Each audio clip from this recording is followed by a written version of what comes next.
Dalam berbagai kasus dan peristiwa kecelakaan lalu lintas yang terjadi sepanjang tahun ini, khususnya di wilayah Aceh Timur, selain karena musibah, juga disebabkan oleh faktor pengendara itu sendiri. Kurangnya kesadaran dan tanggung jawab menjadi faktor utama penyebab terjadinya kecelakaan lalu lintas, baik skala besar maupun kecil.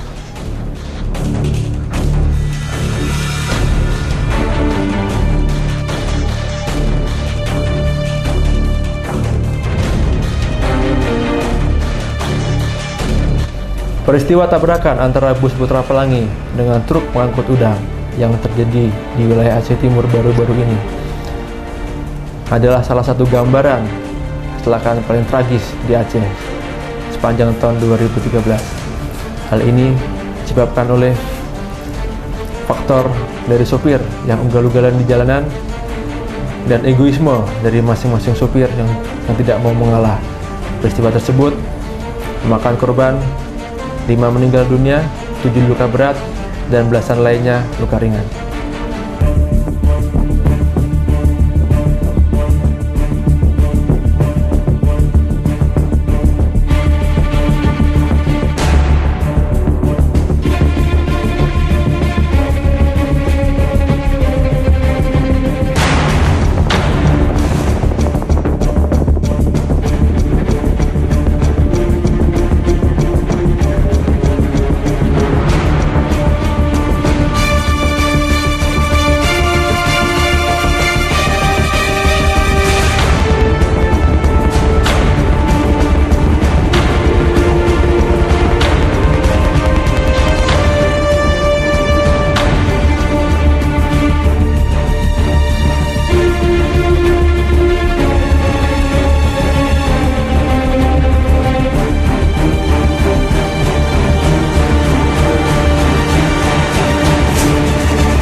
Sudah barang tentu dari setiap peristiwa dan kejadian kecelakaan lalu lintas pasti menimbulkan dampak kerugian baik material maupun non material. Tidak ada satu pilihan yang lebih baik dari dampak kecelakaan, baik itu meninggal dunia ataupun luka berat yang menyebabkan cacat, karena keduanya tidak kita inginkan. Luka berat yang menimbulkan cacat merupakan kenyataan pahit yang diterima oleh sang korban selama hidupnya.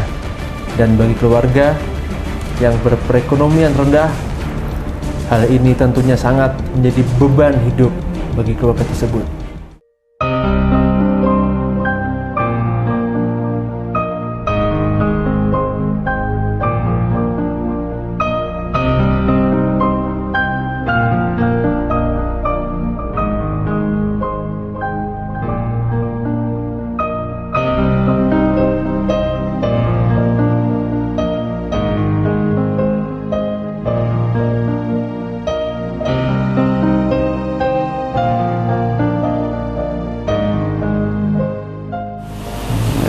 Dari tambak kami jam 6 subuh sampai keluar sana ada sebelah pantai jam 2 kami makan. Ya, makan ya, udahlah 1 jam situ baru kami jalan lagi habis makan tuh tidur udah nggak tahu apa lagi. Ya, taunya di rumah sakit aja gitu.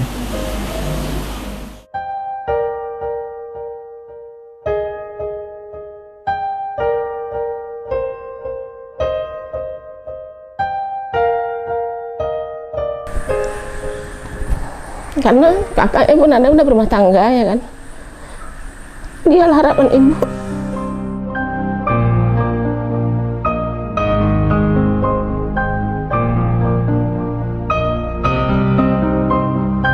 Seterusnya kami pun nggak tahu entah kayak mana cara pengobatannya ya kan, nggak tahu lagi.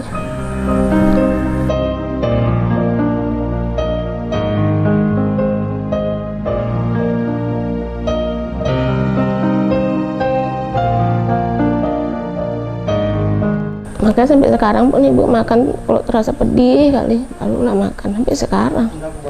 Nengok keadaan dia kayak gitu ya kan. Cuman dialah anak laki-laki satu. Dia harapan ibu. Dia yang ngasih makan ibu.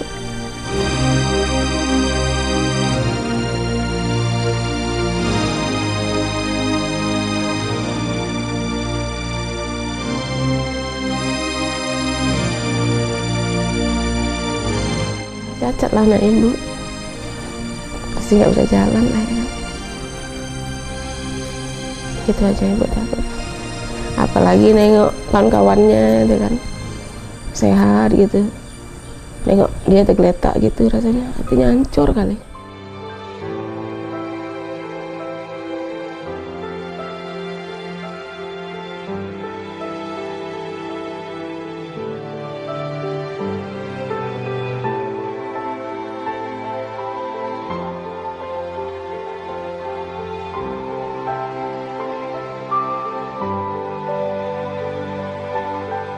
Bukan berarti korban meninggal dunia itu lebih baik daripada korban yang cacat seumur hidup, karena keduanya berdampak sama-sama merugikan.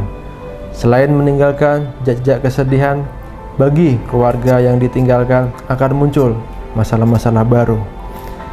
Bukan hanya sekedar kehilangan orang yang kita cintai, tetapi tidak menutup kemungkinan korban meninggal dunia adalah satu-satunya tulang punggung dan harapan keluarga. Dan jika hal ini terjadi, maka penyesalan tidak akan pernah ada gunanya.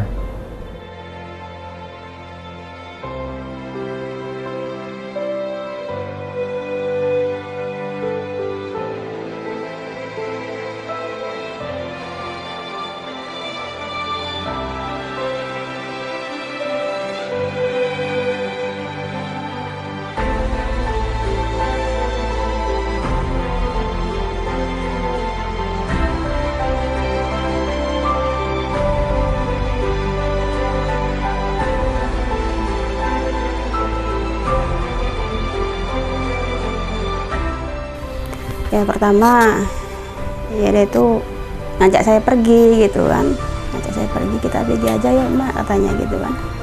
Pergi kemana? Cari suasana baru katanya gitu, tinggal aja anak-anak. Jadi saya jawab, kok ditinggal anak-anak sama siapa, kan ada kakaknya. Oh enggak lah, bilang gitu. Setelah waktu pagi itu dia ngantar saya belanja tuh memang sikapnya manis sekali ya gitu kan. Keluar dari rumah saya dituntun tangannya, dikempit tangan saya di keteknya gitu kan, ngantar belanja gitu kan. Pokoknya kenangan manis lah semua yang waktu ditinggalkan dia.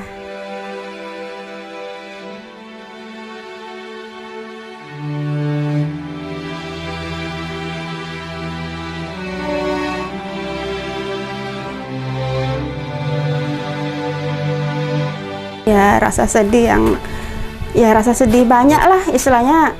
Ya rasa sedih ditinggalkan suami yang dicintai. Ya rasa sedih bagaimana saya harus menghidupi keluarga saya. Ya begitulah yang saya rasakan. Istilahnya saya ditinggal 3 orang anak, sementara saya nggak mempunyai bekal apa-apa ya kan. Saya pasti perasaan sedih karena itu pun ada. Karena sedih ditinggal suami ya pasti ada.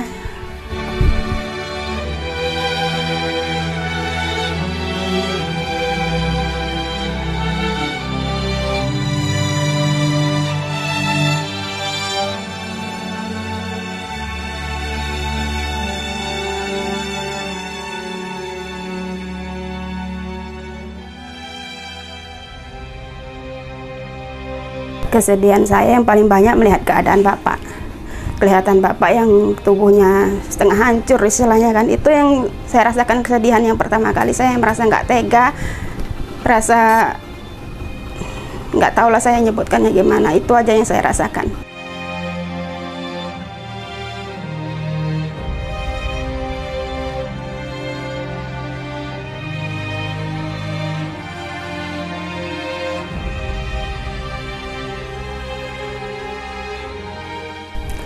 Yang saya rasakan ya, saya merasa bimbang sebenarnya. Bimbang apa saya bisa menghidupi anak-anak saya, membesarkan anak-anak saya.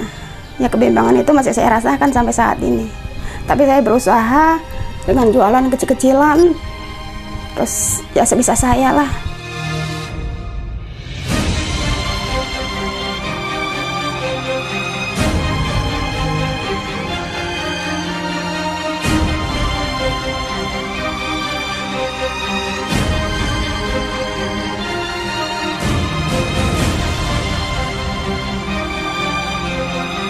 Seandainya ada Bapak, mungkin saya nggak secapek ini gitu kan, mungkin saya nggak sesetres ini.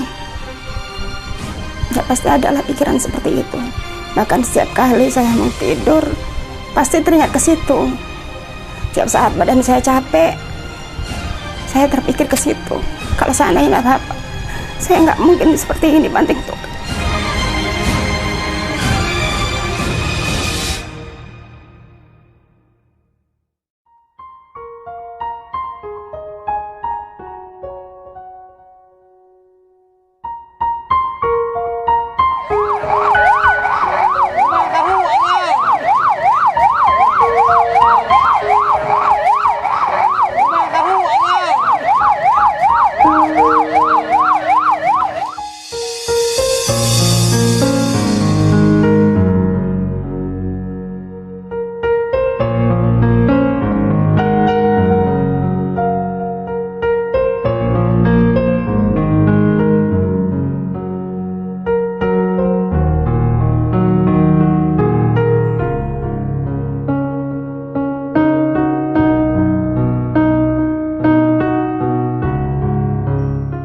Kita rencana nanti lebaran di Aceh gitu kan. Nanti kita sama-sama pergi ke sana bareng-bareng semua, kata kita lebaran di sana, puasa di sana. Tapi pergi dulu, yang pergi duluan papa, mama sama Dini dulu. Irim sama Vika tinggal dulu di rumah untuk menyelesaikan keperluan kuliah dulu, katanya gitu. Terus ya kami yang jawab, ya udah katanya, pergilah.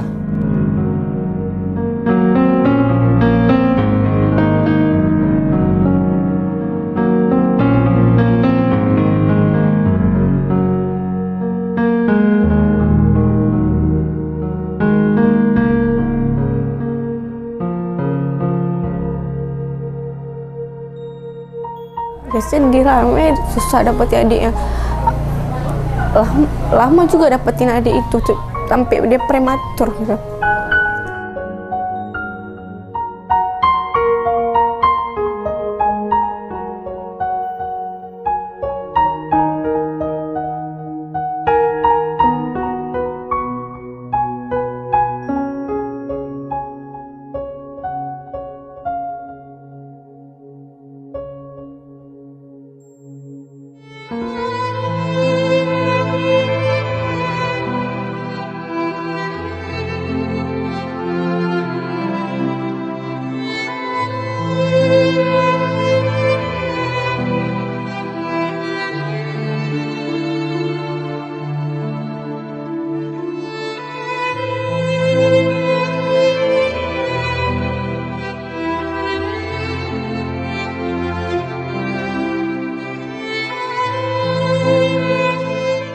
bilang kayak mana kondisi orang tua saya. Yang dua meninggal di tempat gitu. Papa sama mama dibilang meninggal tempat. Papa sama Dini, adik kecil. Tapi kalau mama masih koma katanya gitu. Cuman dalam perjalanan ke rumah sakit, mama udah meninggal duluan gitu katanya.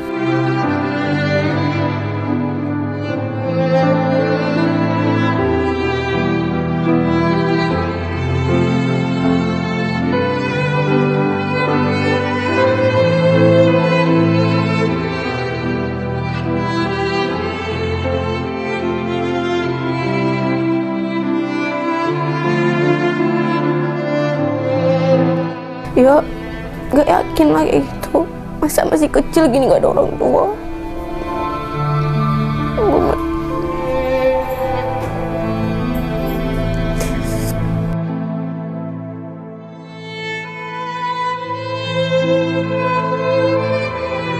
Belum sampai 1 bulan Maika, kayak mana ya, Maika kan asrama pesantren 6 tahun. Habis wisuda di pesantren, papa mama masih ada. Terus tuh nggak sampai 1 bulan ngumpul-ngumpul keluarga di rumah, papa mama udah pergi, gak ada lagi. Kita abang lah.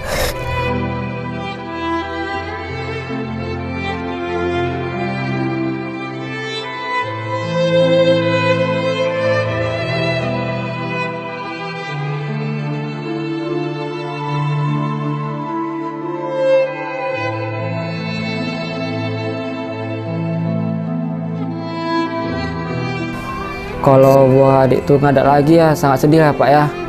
Sedih kali Pak. Dia orangnya di rumah tuh ceria, enak dibawa main-main gitu. Tapi sekarang lagi dia nggak ada, rumah tuh sepi Pak. Sepi tanpa dia gitu. Jadi ya di rumah ini tinggal berdua aja lah. Kalau tiap pagi kuliah berdua, pas pulang ya rumah tuh kosong aja Pak selamanya.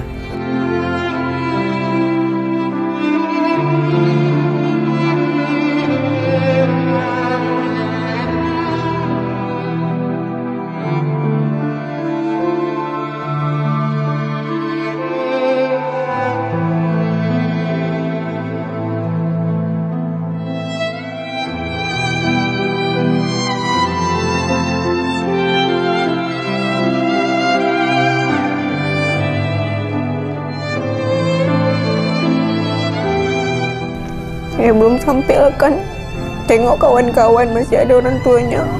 Habis wisuda itu kan, karena di pesantren tuh kita diwisudakan, ya itu pun pakai janji juga sama papa harus datang. Papa kan kerja sibuk di sana, harus datang. Ya udah akhirnya papa sempat, itu pun nggak sampai lama-lama di sini. Ya gitulah. Ika lihat aja orang-orang sebaya Ika ini, kalau ngurus di kampus semua pakai orang tua. Ika dari awal Ika masuk kuliah, Ika sendiri ngurusnya, nggak ada yang bantu. Paling abang bantuin, kadang ada urusannya sendiri lah.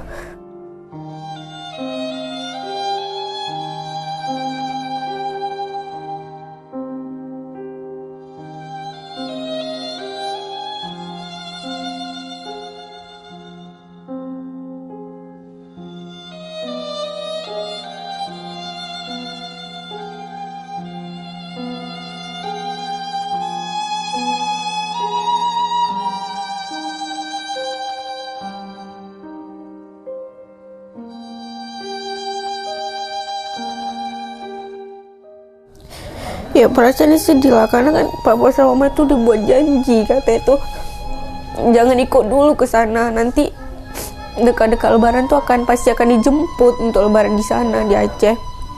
Ya kan pasti berharap, cuman ya udah mau kayak mana lagi namanya, udah gak ada lagi pun.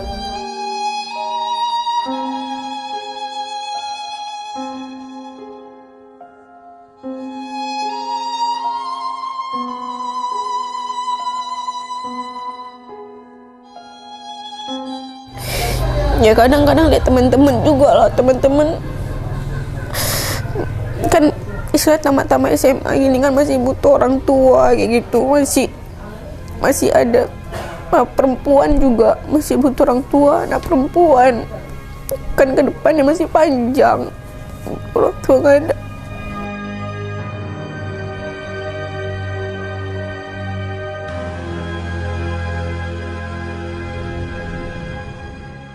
kadang-kadang kan walaupun orang tua nggak ada kan kita kan harus bangkit biar orang tua senang. Orang tua emang nggak ada sama kita, tapi orang tua tuh tahu kita tuh kayak mana sekarang. Mereka kan tahu. Ya harus doa-doa lah bang supaya dapat kerja yang layak kayak gitu.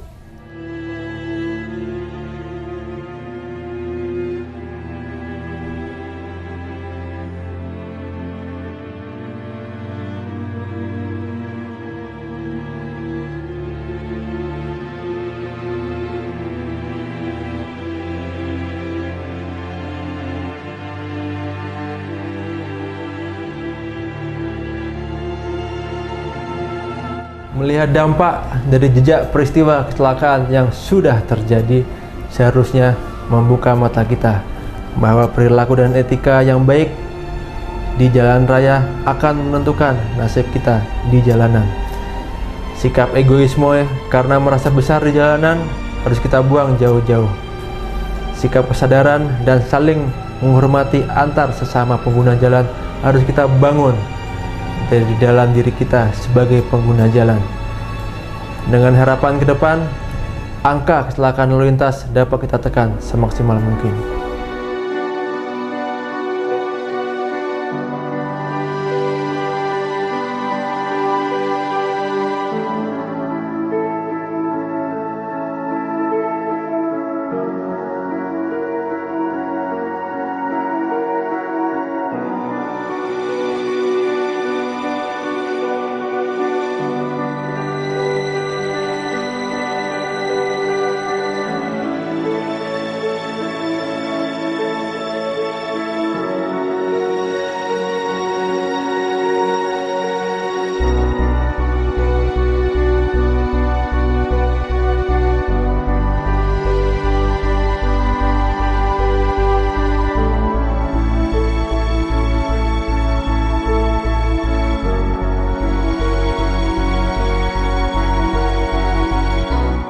Kami mengharapkan kepada masyarakat luas, terutama masyarakat Kabupaten Aceh Timur, untuk selalu mematuhi aturan-aturan lalu lintas. Di mana kita ketahui Kabupaten Aceh Timur sepanjang jalan lintas kecelakaan sangat tinggi, mana sangat membutuhkan perhatian khusus, termasuk dari terutama pengemudi ataupun pengendara.